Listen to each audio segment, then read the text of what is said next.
ASUS has really fleshed out its TUF brand. While previously people have seen it as a budget ROG counterpart, now the brand is its own thing, pumping out great devices on the regular. One of them is the TUF Gaming F15, FX506. That laptop has come a long way since its predecessor, the FX504 first came out. Since then they have only gone upward, by offering a broader range of hardware and device options. This device packs the well-known Intel Comet Lake H processors, which are still great when it comes to gaming and can handle a variety of different work as well, making for a versatile device. Today we are presenting you with Laptop Media's top 5 picks about the ASUS TUF Gaming F15, FX506. The laptop uses aluminum and plastic for its build, same as everyone else in this price range. The unboxing experience is also one of its strong suits. The laptop comes in a cardboard box with a handle, which is decorated with some honeycomb patterns and has some colorful stickers, which are quickly becoming the TUF gaming brand identity. In the box, you can also find some SATA cables, screws, and mounting brackets, more on that later. The design is pretty angular and aggressive, which we like as it gives it some uniqueness and makes it stand out. Structural integrity is also quite good here, as the honeycomb pattern isn't only on the box, but on the inside of the device as well, making for a rigid construction with hardly any creaks and bends. Weight and height-wise, the laptop has a profile of around 25 mm and weighs in at 2.30 kg, which is quite standard for budget gaming notebooks.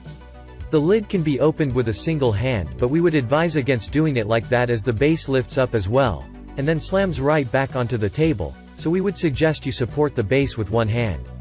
The bezels are thin enough for 2021 standards, and in stark contrast to the ROG gaming laptops, this one actually has a webcam on top.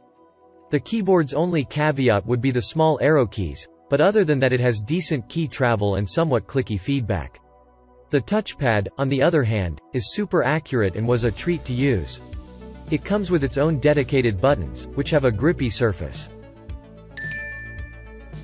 The laptop offers superb upgradability, as both the RAM and the storage are available for expansion. This is done through 2 SODIMM slots and 2 M.2 PCIe X4 slots.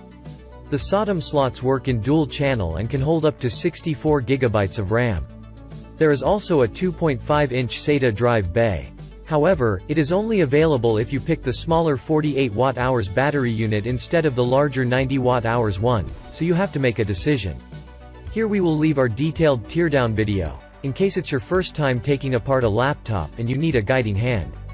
The video shows all the necessary steps that you need to take in order to safely access both the SODIMM and M.2 slots.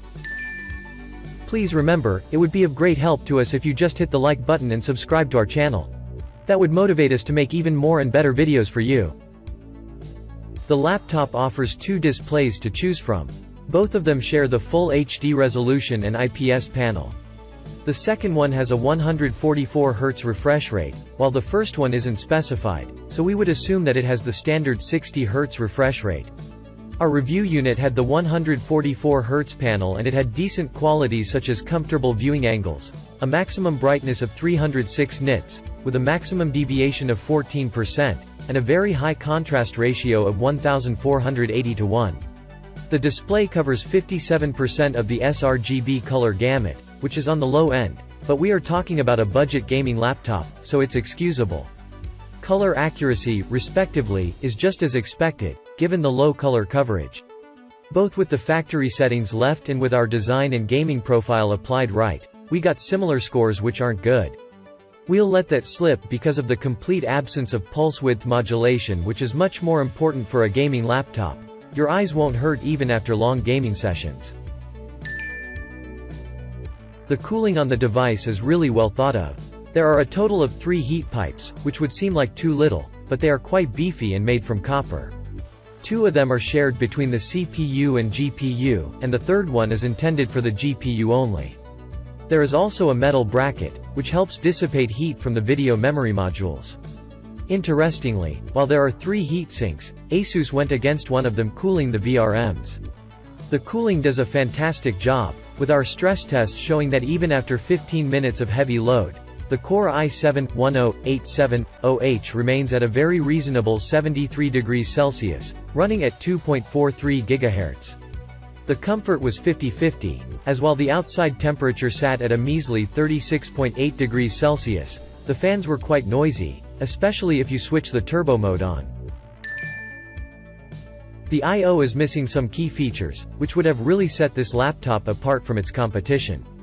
The lack of Thunderbolt support and microSD isn't a deal-breaker, it just would have been nice to have. With that said, you get a total of 4 USB ports, one Type-C 3.2 Gen.2, two Type-A 3.2 Gen.1, and one more Type-A 2.0, an audio jack, HDMI, and RJ45 connectors, as well as the power plug.